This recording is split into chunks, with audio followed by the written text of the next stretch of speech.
Untuk selanjutnya mungkin dari ibu-ibu ada yang ingin bertanya, silakan Bu.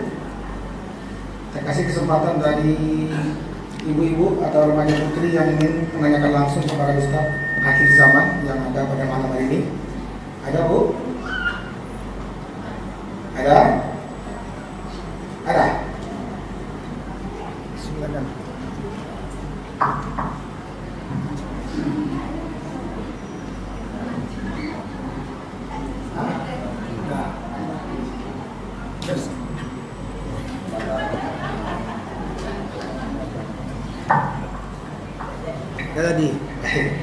Jadi terakhir Pak, pertanyaan terakhir ada mungkin sebelum Ustaz mungkin.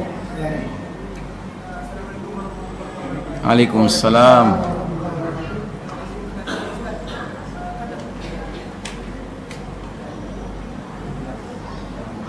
Izin tanya Ustaz, kan akhir zaman nanti kan akan dipimpin lagi oleh umat muslim. Sementara umat muslim ini kan bagikan di lautan.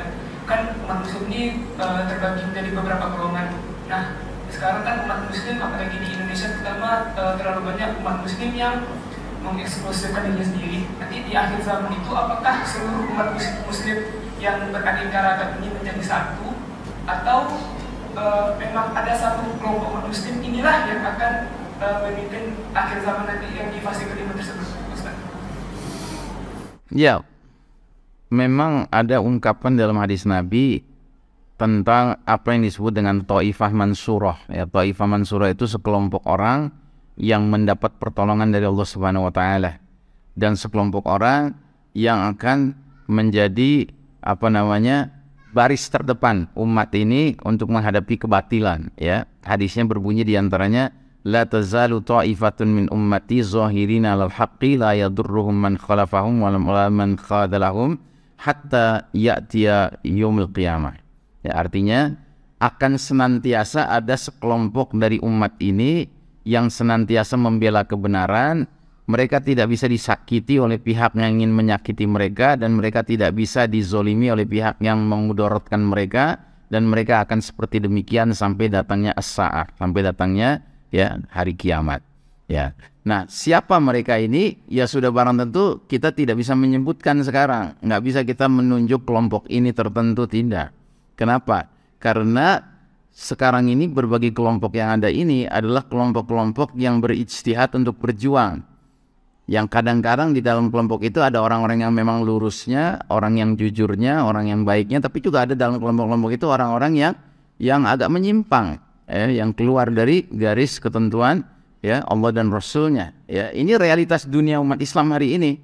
Ya, makanya saya sering mengatakan we are living in the darkest chapter of the Islamic history. Ini kita hidup di babak paling kelam.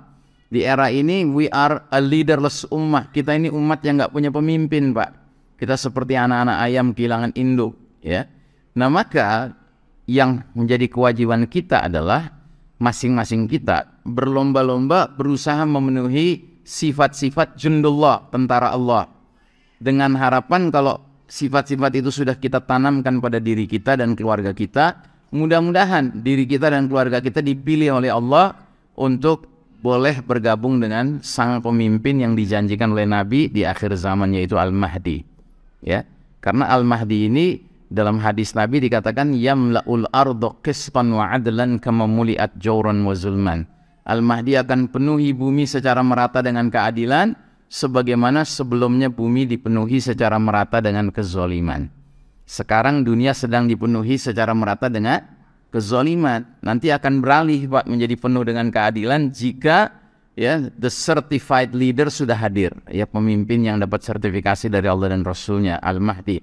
Dan kita harus paham Al-Mahdi ini bagaimana ciri-cirinya. Dari mana kita pahamnya? Dari hadis-hadis Nabi. Ya, sekedar sebagian saja, cuplikan saja.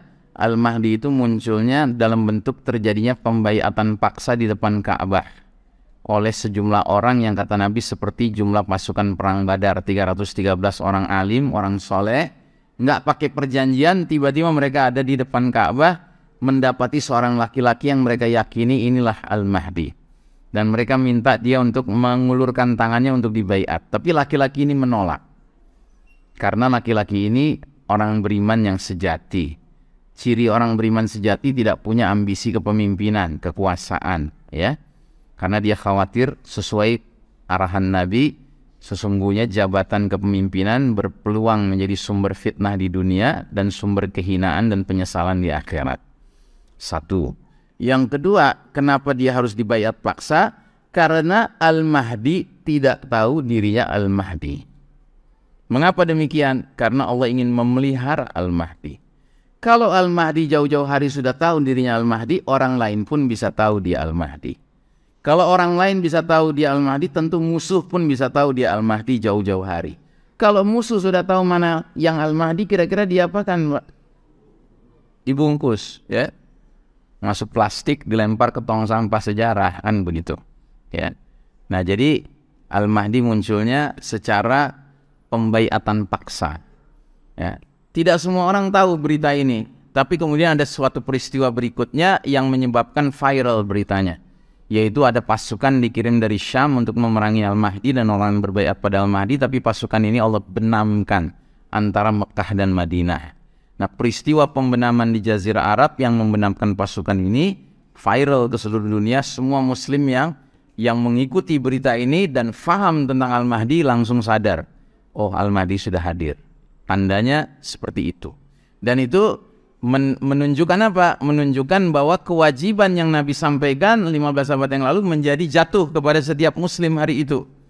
Fa idza ra'aitumuhu fabayi'uhu walau habwan 'ala thalji fa innahu khalifatullah Al-Mahdi. Jika kalian sudah lihat kehadiran Al-Mahdi, berbaiatlah dengannya sekalipun harus merangkak-rangkak di atas salju, karena dialah khalifatullah Al-Mahdi, ya. Nah, maka sekali lagi tugas kita sekarang bukan sekedar menunggu Al-Mahdi nggak berbuat apa-apa, tapi tugas kita adalah tarbiyah syakhsiyah Islamiyah, membina diri-diri kita menjadi pribadi muslim yang benar, bahkan tarqiyah syakhsiyah Islamiyah, mengangkat posisi kita dari muslim jadi mula-mula dari awam dulu, dari awam jadi muslim, dari muslim jadi mukmin, dari mukmin jadi muttaqin, dan seterusnya. Syukur-syukur kita jadi jundullah, Pak, tentara Allah, ya. Demikian, wallahu a'lam bissawab. Silakan. Ya, mungkin maksimal 10 menit, 15 menit, ya. Terima kasih Pak Ustadz. Sebelum Pak Ustadz meninggalkan tempat ini, di meja dakwah ini ada daripada jemaah yang ingin bertanya. Kita kasih waktu 10 menit mengenai ensiklopedi akhir zaman. Kami persilakan. Kalau ada yang ingin bertanya, silakan Pak.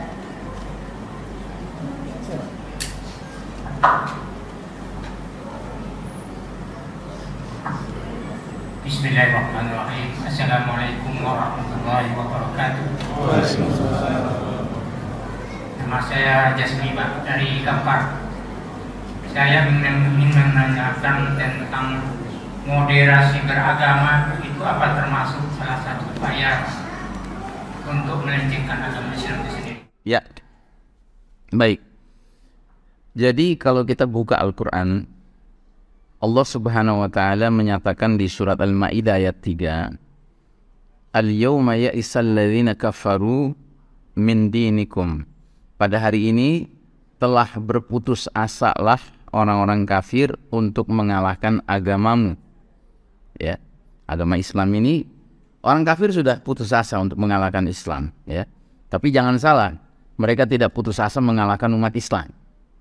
Kalau mengalahkan Islamnya mereka putus asa. Kenapa? Lanjutan ayatnya berbunyi, Al-yawma akmaltu lakum dinakum wa atmamtu alaikum ni'mati wa raditu lakumul Islam madina. Pada hari ini telah kusempurnakan, ya, Islam itu sebagai agama, telah kucukupkan Islam sebagai nikmat, dan telah aku ridhoi Islam sebagai jalan hidup bagi kalian. Jadi sesungguhnya Islam sebagai dinullah, agama Allah, dia ini sempurna, Pak. Sudah tidak perlu tambahan support, bantuan dari mana-mana. Karenanya Allah juga mengatakan dalam salah satu ayatnya, wa kulish hadu bi annana muslimu.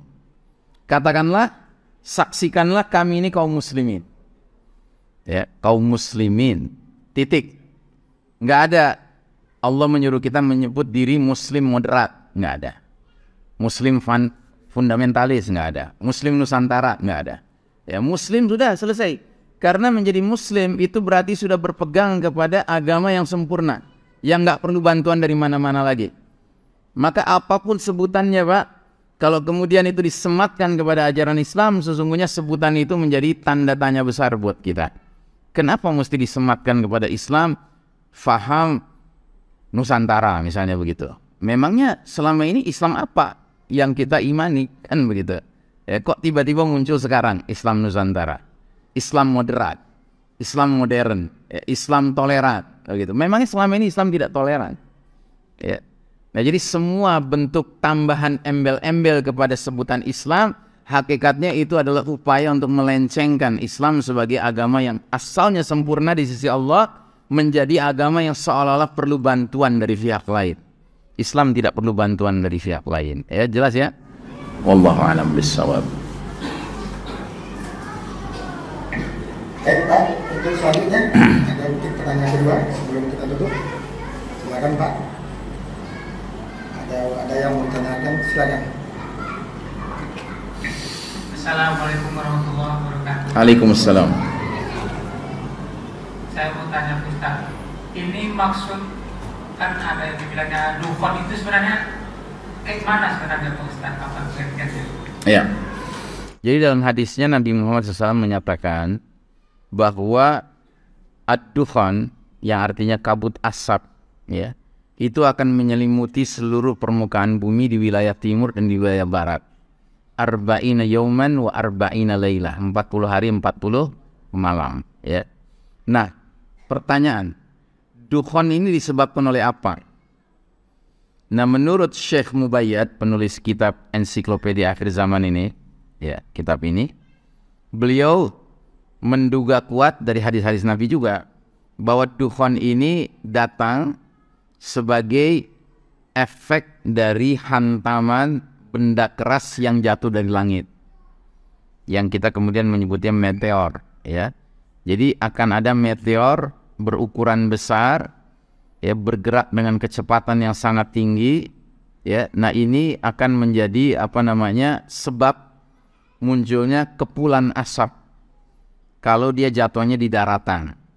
Tapi kalau jatuhnya di lautan, dia akan menimbulkan gelombang tsunami yang sifatnya mega tsunami, ya. Mega tsunami ini ketinggiannya bisa bukan puluhan meter lagi tapi ratusan meter. Dan itu yang akan menyebabkan terjadinya pembenaman bumi di wilayah timur dan di barat, ya. Wallahu a'lam bishawab, itu pandangan Syekh Mubayyad seperti itu. Nah, jadi dalam hadis yang lain Nabi mengisyaratkan jika dukhan itu sudah menyebar, menyelimuti planet kita 40 hari 40 malam, ketika dia terpapar kepada orang beriman, maka orang beriman itu sekedar mengalami zakmah. Zakmah itu bersin atau pilek atau flu paling jauh. Tapi bagi orang munafik dan orang kafir yang terpapar kabut asap dukhan itu akan menyebabkan mereka badannya menjadi membengkak dan keluarlah cairan-cairan dari lubang tubuh mereka, lubang telinga, lubang hidung, lubang dubur mereka, ya. Mengerikan sekali begitu, ya. Nah, jadi karenanya Syekh Mubayyad menduga kuat tidak mungkin dukhan ini hasil karya manusia, dia pasti adalah perbuatan Allah, karena asapnya bisa membedakan orang beriman di satu sisi dan orang munafik, orang kafir di lain sisi. Karena ada juga orang mengatakan dukhan itu disebabkan oleh perang nuklir, ya. Jadi senjata nuklir. Ya, bagaimana mungkin asap nuklir bisa membedakan orang beriman, orang kafir, orang munafik? Nggak mungkin, ya. Ya, bom nuklir itu bikinan orang zaman sekarang, manusia yang bikin. Wallahu a'lam bishawab. Gitu. Cukup Pak, sudah 3, udah witir, ya. Sudah malam. Baik jamaah sekalian rahimakumullah, saya mohon maaf harus mengakhiri majelis sampai di sini karena kami dengan tim Asa Charity malam ini juga akan menuju ke Duri, ya. Alhamdulillah sudah ada tol, ya, sehingga lebih cepat, tapi tetap saja memakan waktu dan itu tentu akan memakan energi juga. Maka kami mohon maaf harus berakhir sampai di sini. Dan mari kita tutup doa majelis ini dengan mengharap keberkahan dari Allah Ta'ala. Kita tutup dengan doa yang disunnahkan Nabi kita, doa kafaratul majlis. Subhanakallahumma wa bihamdika asyhadu an la ilaha illa anta astaghfiruka wa atubu ilaik. Walhamdulillahirabbil alamin.